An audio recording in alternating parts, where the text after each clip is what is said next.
I had been looking forward to that hike for weeks. I wanted something different, a trail that wasn't crowded, somewhere I could be alone with the woods and the rhythm of my own footsteps.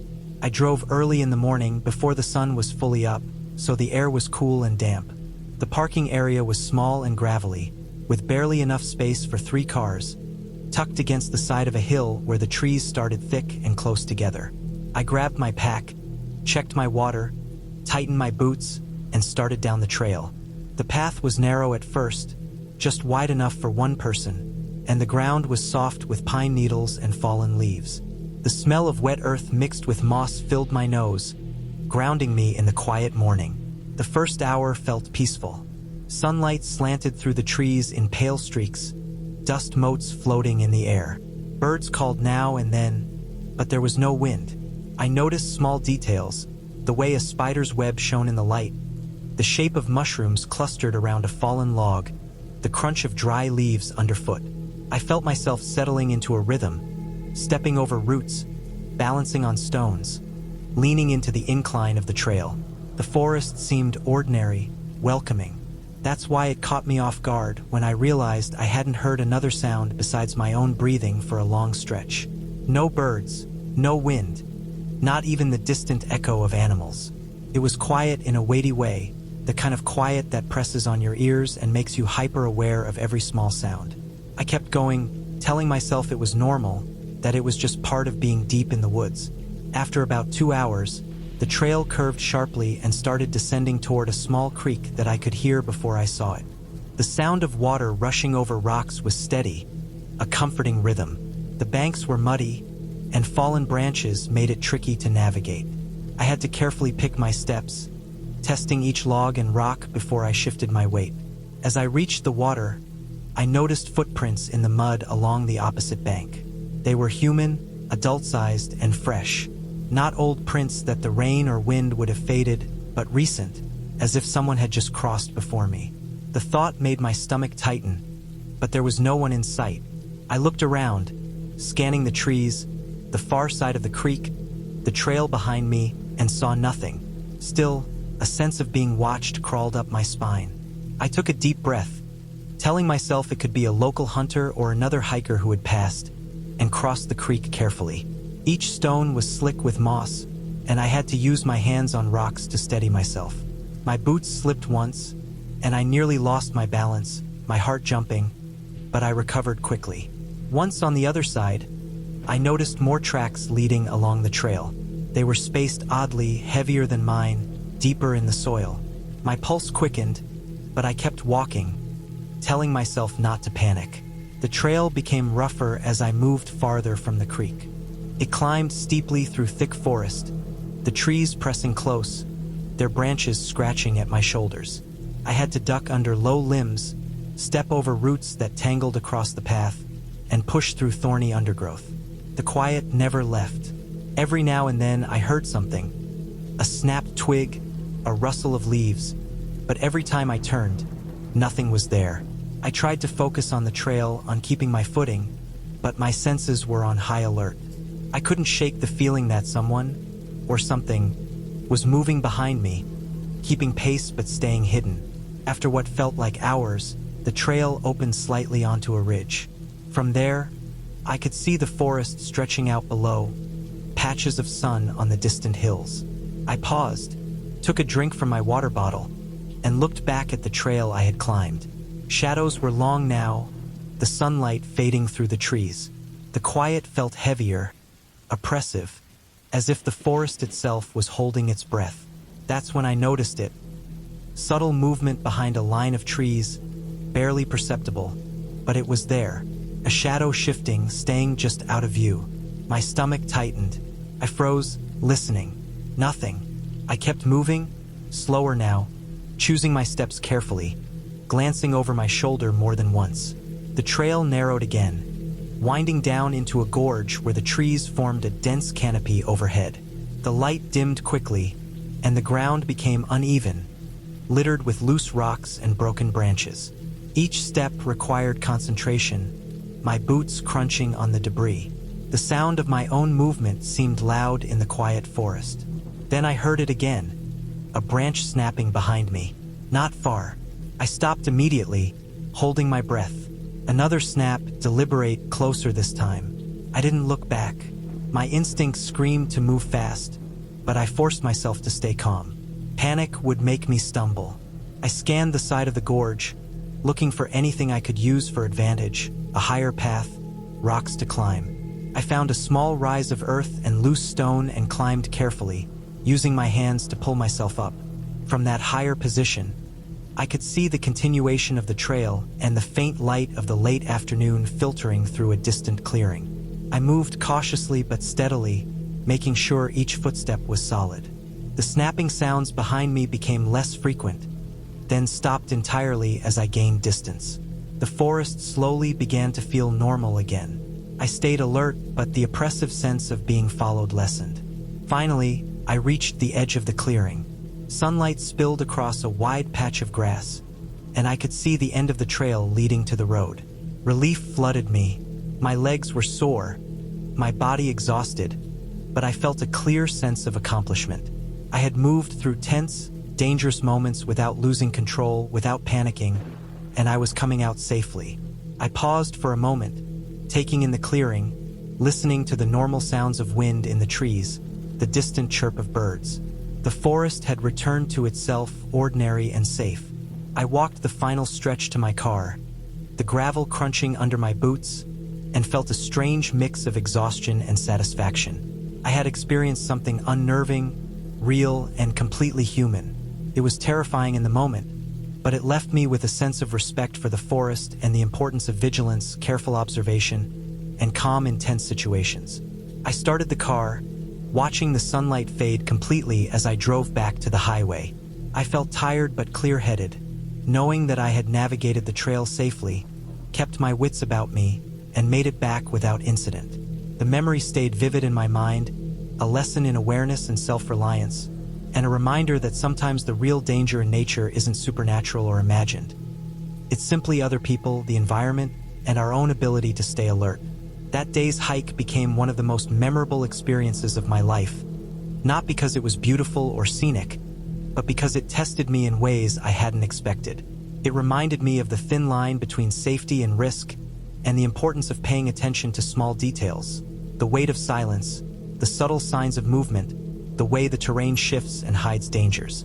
I never returned to that trail, but the lessons it taught me remain, clear as the creek I crossed and the ridge I climbed, a lasting memory of real danger and real survival.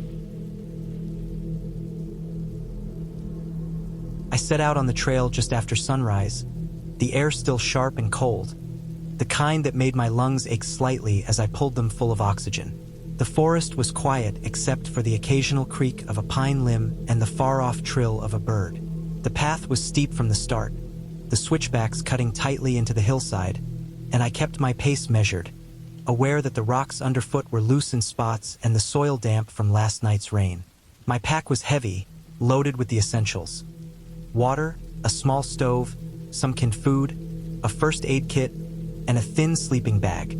I had chosen this section of the trail for its isolation. I needed solitude, and I needed a challenge after weeks of being trapped in an apartment that never felt like home. As the hours passed, the sunlight grew stronger, but the forest held its shadowed corners. The trail wound between towering trees, their roots sprawling across the path like grasping hands. I stepped carefully, my boots crunching dry leaves in some places, sliding slightly over moss in others. There were no other hikers in sight, and though that was part of why I liked it, the absence of people also created a tension I could feel crawling up my spine. Every sound seemed sharper, every movement in the trees faster than it should have been. I told myself it was the wind, or squirrels moving in the underbrush, but even then, a small knot of unease settled in my stomach. Around mid-afternoon, the trail narrowed and the incline became more severe. My legs burned, and I paused at a fallen log to catch my breath, sweating through my jacket despite the cool air. That was when I noticed the tracks. At first, I thought they were the work of a deer, small, elongated, and spaced unevenly, but the pattern was off. They were too deep in places, pressed into soft soil, and their shape seemed slightly wrong, too wide at the heel. I knelt, brushing a bit of dirt away, and realized they weren't just deer tracks. They weren't human either, not exactly. I didn't know what had made them, but they were fresh, the edges still sharp, and they ran alongside the trail for several meters before disappearing under a dense tangle of roots and brambles. I kept moving, heart racing more than usual, telling myself I was imagining it, that the forest played tricks on the mind when one was alone. The trail curved around a ridge and opened onto a small plateau with a view of the valley below. I stopped, both to take in the sight and to assess my situation. The sun was low now, streaking the clouds in pink and orange, and I realized I was farther from my intended campsite than I had thought. I decided to press on, my legs stiff, my pack heavier than I wanted to admit. The path soon became less defined. Fallen trees blocked the way in some areas, and roots jutted out of the ground, waiting to trip me if I wasn't careful. I noticed more signs that I wasn't alone. Broken branches, leaves flattened in a way that suggested someone or something had moved through here recently. My skin prickled, and I began to move faster, keeping my eyes constantly scanning the surrounding forest. Every shadow seemed like a shape just out of the corner of my vision. I forced myself to focus on the trail, the crunch of leaves underfoot, the rhythm of my own breathing. Night began to fall before I found a clearing suitable for a campsite. I set my pack down and started gathering wood, the sky fading into a deep indigo with only faint stars visible. I made a small fire, the flames providing both warmth and a comforting sense of control. I sat close to it, eating a tin of beans and sipping lukewarm water, my ears straining for any sound beyond the crackle of the fire and the occasional call of a distant owl. That's when I heard it. A soft scraping sound, like a branch being dragged over rocks, moving in a straight line just beyond the firelight. It stopped and started again, sometimes closer, sometimes farther, but always deliberate. I didn't move toward it. I didn't even reach for my flashlight. I stayed seated, forcing myself to breathe evenly, telling myself I had been careful in picking this spot. Yet the sound persisted, creeping along the edge of the clearing. Then I noticed something else. Footprints around the perimeter of my fire, not human, irregular in shape, but unmistakably left in soft soil. They circled the fire, stopping and starting in a way that suggested someone, or something, had been observing me. My stomach knotted. I realized I had no cell service. No one knew exactly where I was, and the nearest road was miles away. Sleep was impossible. I stayed awake all night, watching the fire die down to embers, listening to movements that always stopped whenever I turned my head fully in their direction. By the first light of dawn, I was exhausted but relieved when the forest seemed to fall silent again. I packed quickly, choosing a different route back to the main trail, moving as fast and as quietly as I could. Every sense was heightened. Every shadow and sound made my pulse spike. By late morning, I found the main trail and began the long walk back to the trailhead. The tension eased slightly, but I remained alert. When I finally reached the parking lot, seeing the cars and other hikers, the sense of relief was overwhelming. I didn't stop moving until I was on the highway, the familiar lines of asphalt beneath my tires grounding me. It wasn't until weeks later that I processed what had happened fully. The forest had been more than empty wilderness. Something had been moving with a purpose, staying just beyond my sight, tracking me. There was no explanation, no confrontation, nothing that could be blamed on a trick of the imagination alone. Yet I didn't go back, and I never will. The experience left a permanent mark, a lesson about solitude, vigilance, and the fact that the wilderness is not as empty as it seems. It was a reminder that being careful isn't just about avoiding injury or getting lost. It's about respecting the unknown and understanding that even when no one is watching, something might be. I woke early, before the sun had even started to lift itself over the horizon. The sky was a dull gray, heavy with low clouds that promised rain later in the day. I had planned a solo hike through a stretch of woods I hadn't explored before, a patch of forest that seemed too dense to appear on most maps, a place friends had always warned me about but I had shrugged off. I wanted the isolation, the quiet that comes when no one else is around, the kind of silence that presses on your ears and makes every sound sharper. I packed my bag carefully, Water, a few granola bars, a first aid kit, my compass, and a flashlight. I checked my boots, laced them tightly, and set off down the muddy trail.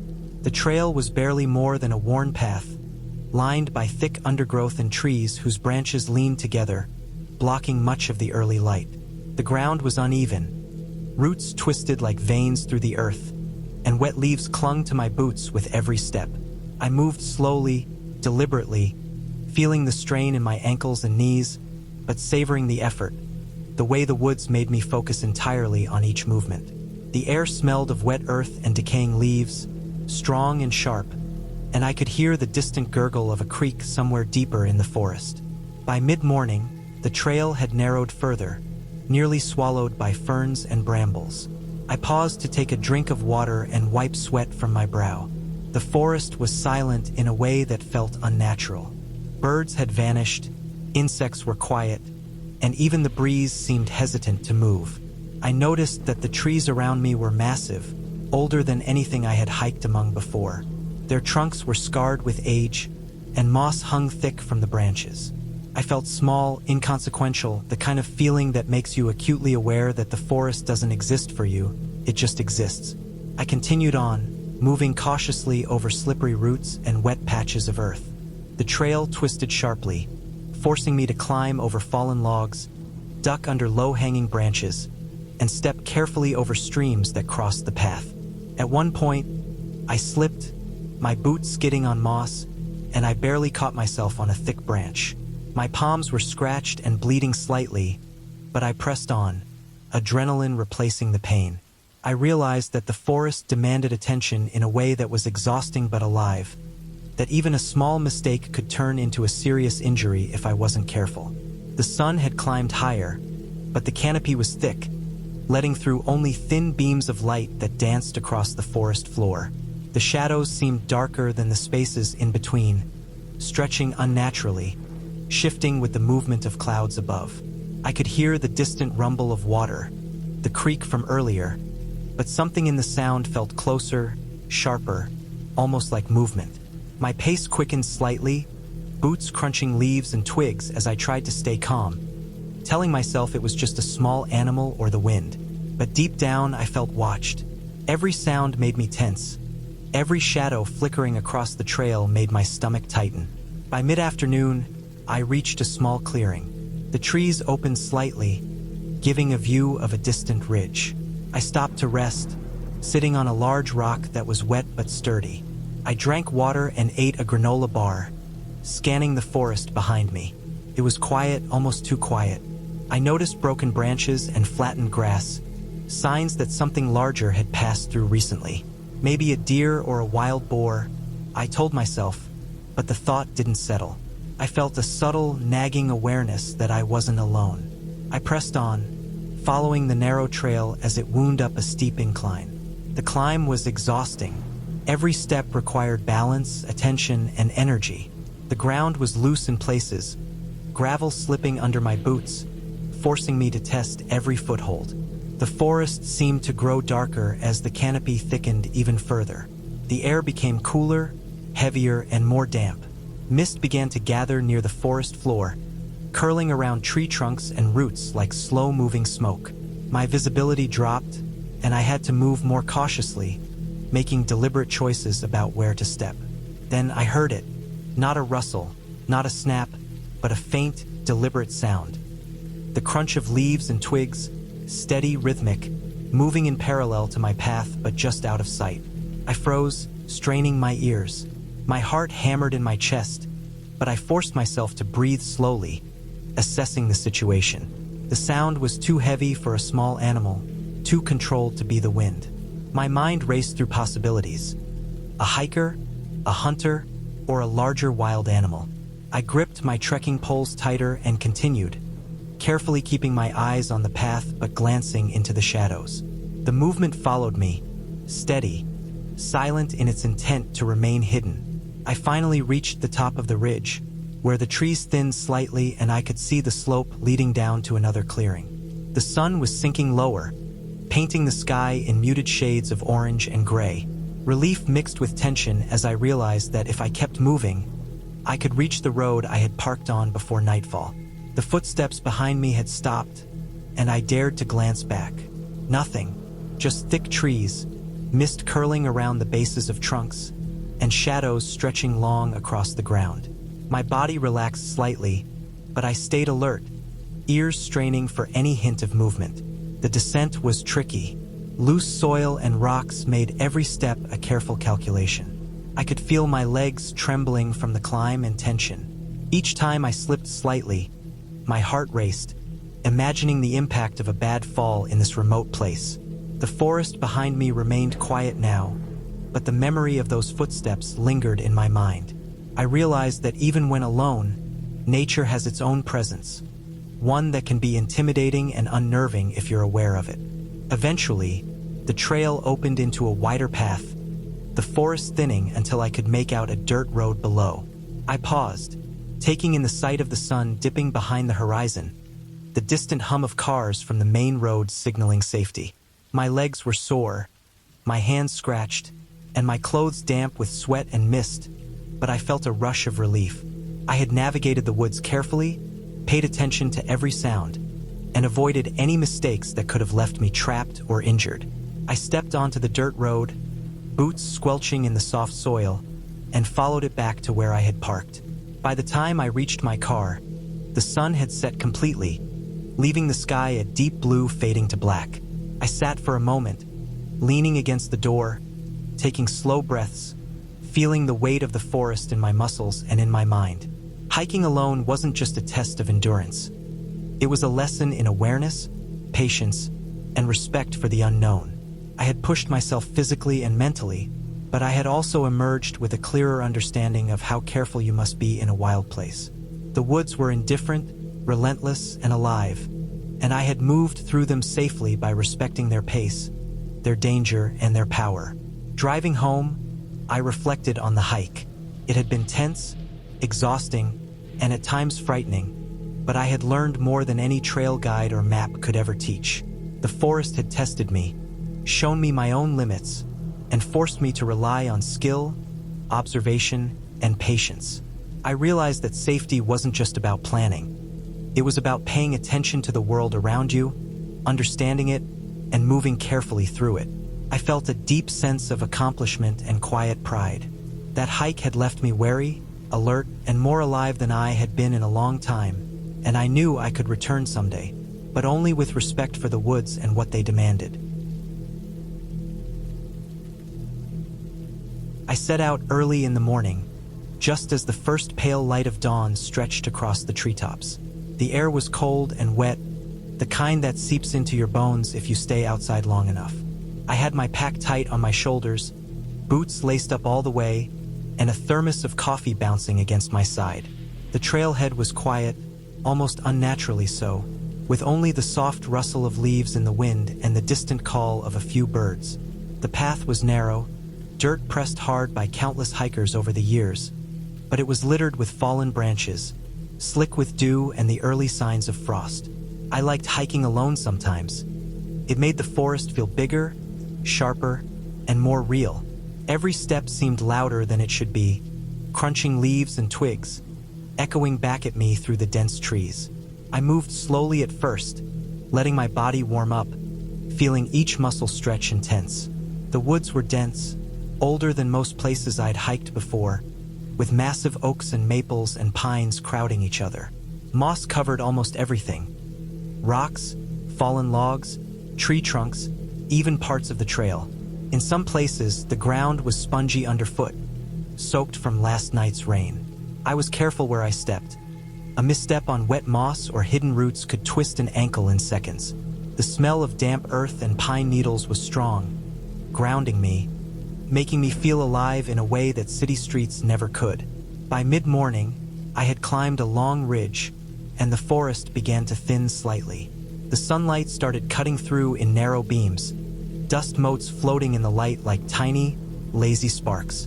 I paused at a small clearing to drink some water and check the map, noticing how silent the woods were. No wind, no birds, nothing except the occasional drip of water from a leaf or the faint groan of a distant tree branch. There was a stillness here that felt heavy, like the forest was watching. I shook the thought away, reminding myself I was just letting my imagination wander. The trail wound up and down, sometimes steep, sometimes flat, sometimes barely visible under the layer of fallen leaves. The further I went, the narrower it became, and the denser the trees grew. At one point, the sun had climbed high, and the forest floor was speckled with shadows that shifted with every passing cloud.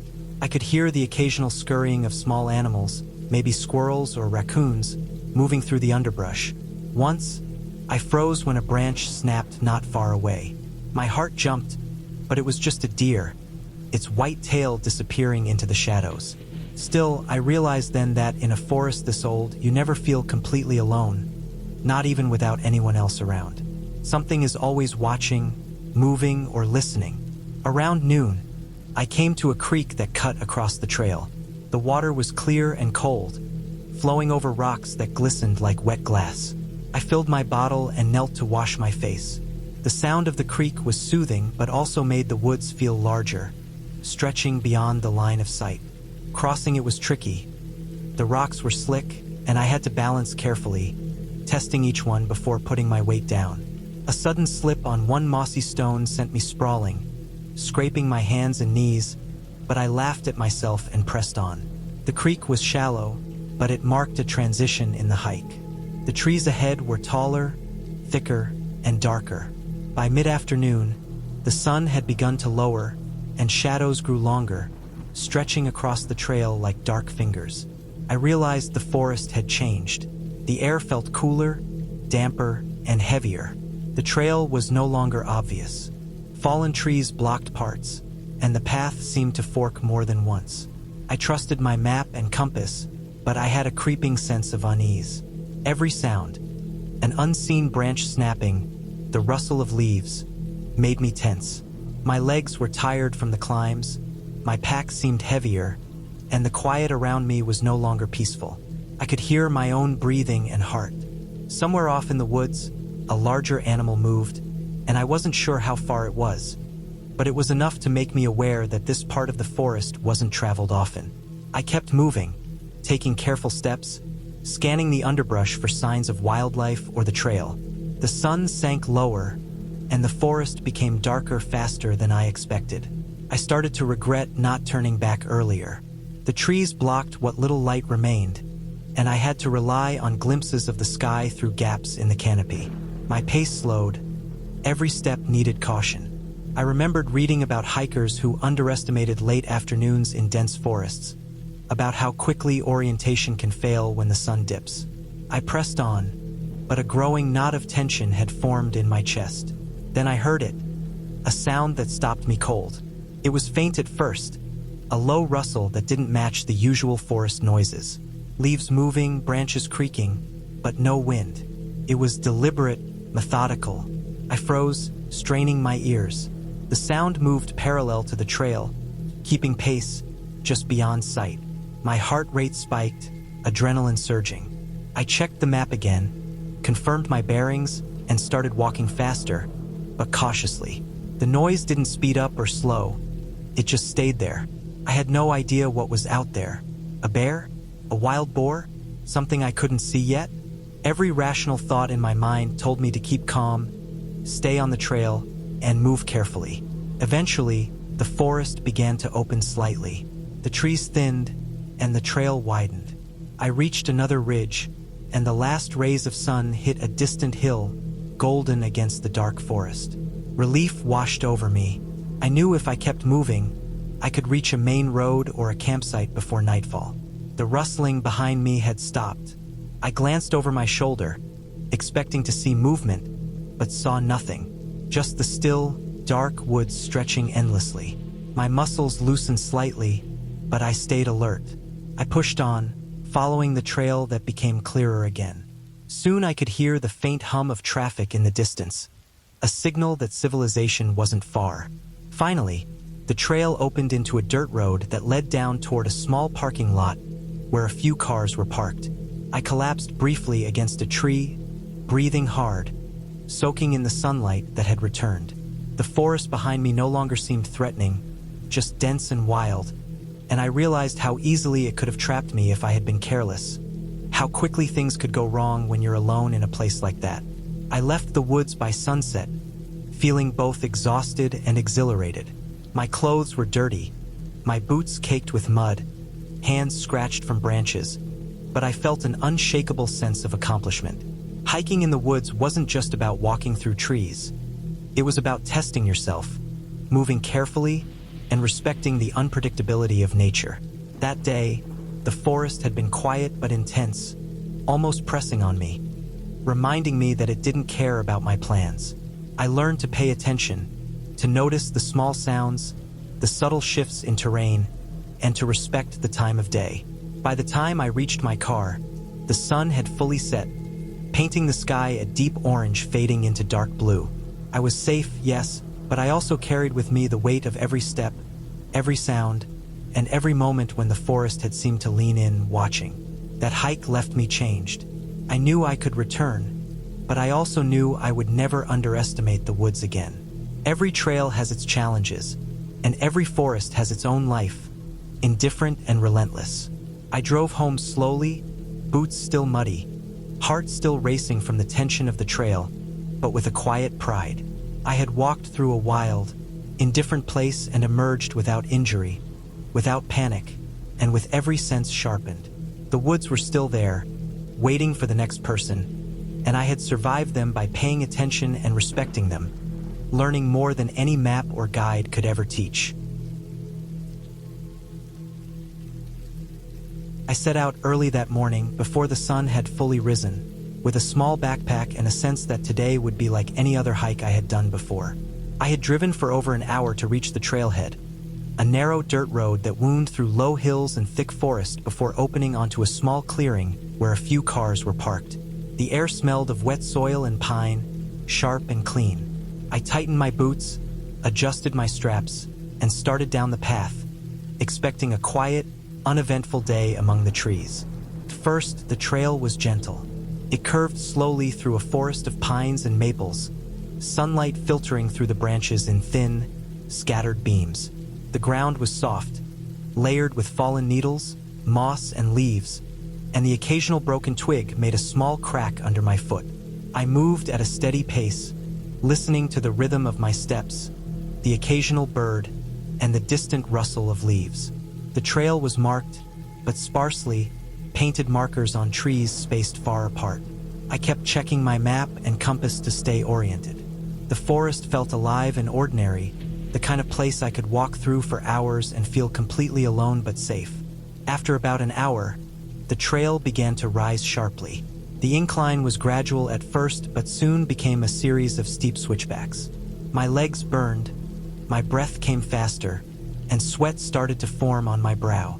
The forest grew denser as I climbed, branches brushing my arms and face. I had to lift my feet carefully over gnarled roots and loose stones, feeling the ground for stability. The sun climbed higher, casting shadows that moved slowly across the path. I paused for water, crouching on a mossy rock beside a small outcropping, listening to the wind rustle through the leaves. There was a subtle tension in the quiet, a feeling that something could be just beyond sight, watching. I tried to dismiss it, telling myself it was imagination, but the sensation stayed. The trail leveled briefly and opened onto a narrow ridge. From there, I could see the forest stretching for miles in every direction. It was beautiful, a mosaic of green and brown, sun glinting off leaves and rocks. I paused to catch my breath and take in the view. That's when I noticed something strange. Footprints, fresh, leading along the trail behind me. They weren't mine, and they didn't match any animal I knew. The prints were large, spaced in a steady rhythm, and they disappeared into the trees before curving back into the trail. I froze, feeling the tight knot of fear tighten in my stomach. I couldn't see anyone, but the idea of another person or more than one, following so closely, unsettled me. I continued along the ridge, careful to place each foot securely. The trail narrowed again, lined with rocks and brambles. The forest seemed to close in, the canopy thick, filtering out the sunlight almost completely. Every sound I made, the crunch of my boots, the shift of my pack, The snap of a twig underfoot sounded loud in the silence. I moved faster, though cautiously, scanning the edges of the trail, trying to anticipate obstacles. A branch snapped to my right. I froze instantly, holding my breath. Another snap, deliberate and closer this time. I didn't turn. I kept moving, telling myself to stay calm and keep my wits. The trail descended into a small valley, damp and dark, with thick underbrush and fallen logs. Water trickled along a narrow stream beside the path, mud sucking at my boots. The air smelled of wet earth and rotting leaves. The footprints appeared again, near the stream, heavier this time, and they continued past the water into thicker forest. My heart raced. I realized I wasn't just uneasy about being followed anymore. I was aware that someone, or several people, had been here recently and might still be nearby. I adjusted my pack and tried to focus on the path, keeping my eyes scanning for signs of movement or places to hide. Hours passed as I moved through the valley, climbing over rocks and fallen logs, balancing on narrow paths along steep slopes. The shadows lengthened as the afternoon sun fell lower, and the forest grew darker. Every rustle, every crack of a branch, made me tense. I noticed faint marks on tree trunks and disturbed patches of earth that suggested someone had been moving quickly, repeatedly, through the area. The feeling of being observed never left. My pace increased, but I was careful not to slip or make sudden noises that might draw attention. Eventually, the trail climbed again, leading to a plateau where the forest thinned slightly. From there, I could see a small clearing in the distance, sunlight spilling across grass and low shrubs. Relief washed over me. I was close to the end of the trail. My legs were exhausted, my lungs burning, but I moved steadily. The snapping of branches behind me had stopped, and the air felt less heavy, though I remained alert. As I approached the clearing, I saw that the trail opened onto a gentle slope, leading back to the dirt road where I had parked. I paused at the edge of the clearing, taking deep breaths, scanning the forest one last time. The sun was low, golden light spilling over the hills. I could see the road winding through the trees and my car parked where I had left it. There were no shadows, no signs of anyone else. The fear that had been gnawing at me all afternoon began to lift. I realized I had navigated the trail carefully, had stayed aware of subtle signs, and had avoided any danger without panicking. I walked the final stretch toward the road, feeling the tension slowly leave my shoulders. By the time I reached my car, the sun had set completely, leaving the forest behind me dark and quiet. I sat in the driver's seat for a few minutes, letting the engine warm and listening to the normal sounds of wind in the trees and distant traffic. I felt a mix of exhaustion and relief, knowing I had faced something unnerving, had stayed calm, and had made it back safely. I started the car and drove back toward civilization, the fading light of the forest behind me. That hike became one of the most vivid memories I have, an experience of tension, awareness, and endurance.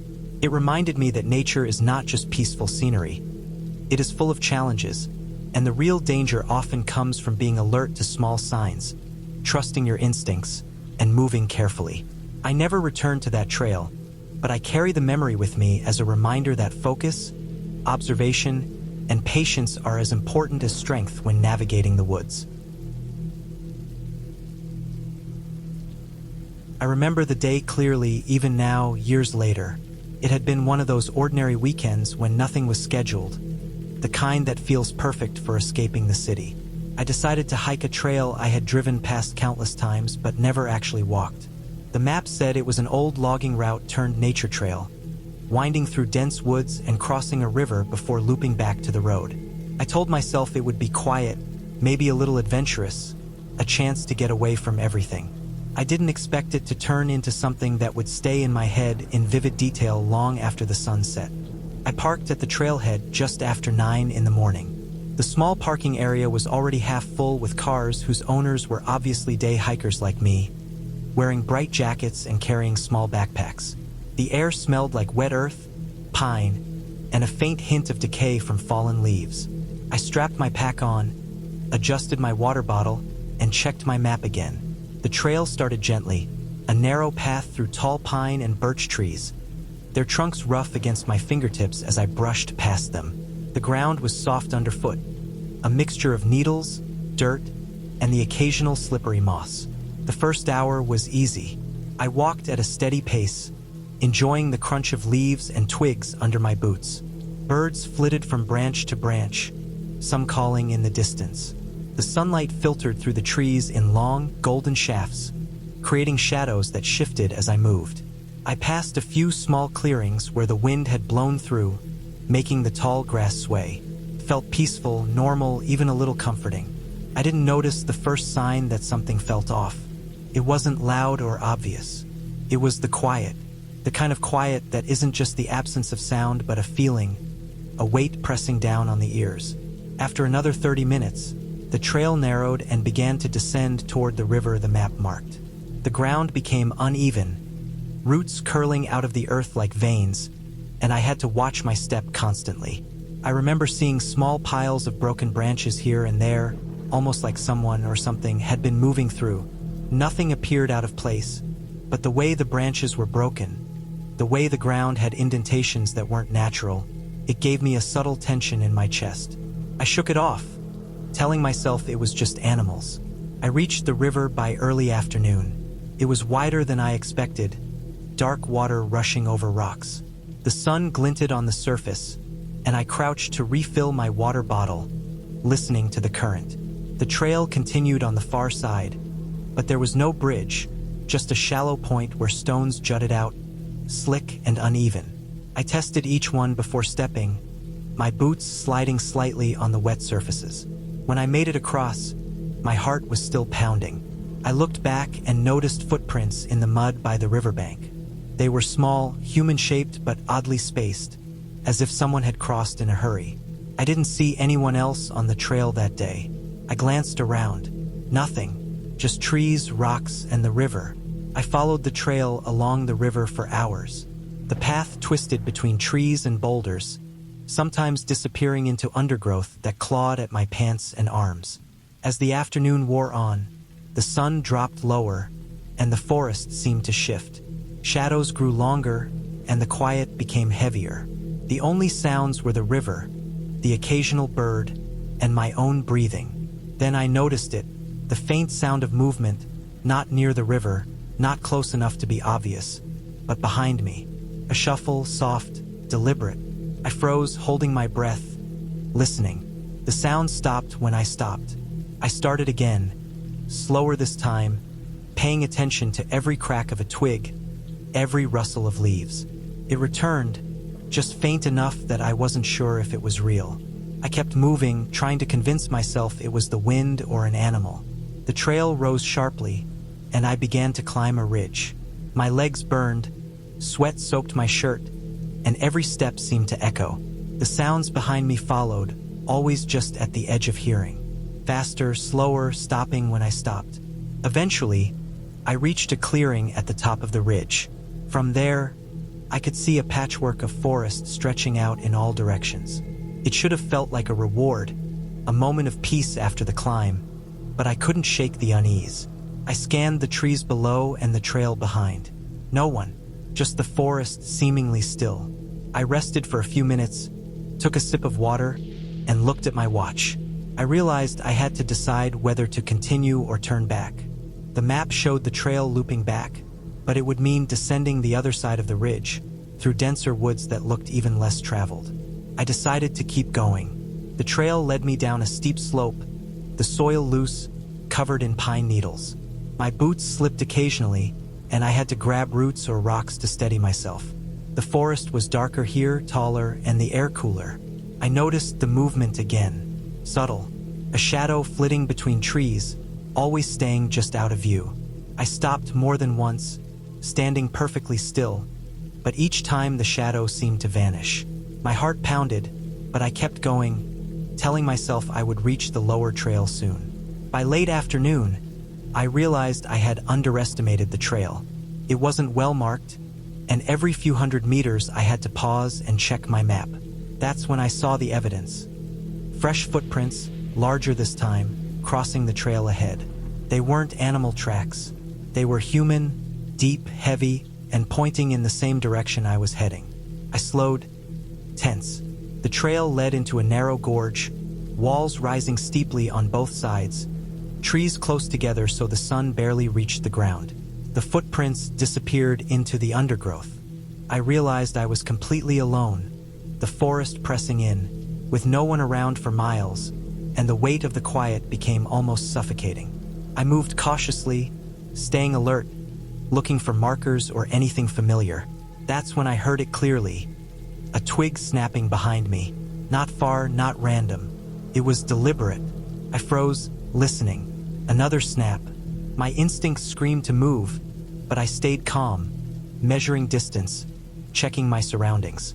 There was a faint slope leading up on one side, a few loose rocks, a chance to gain higher ground.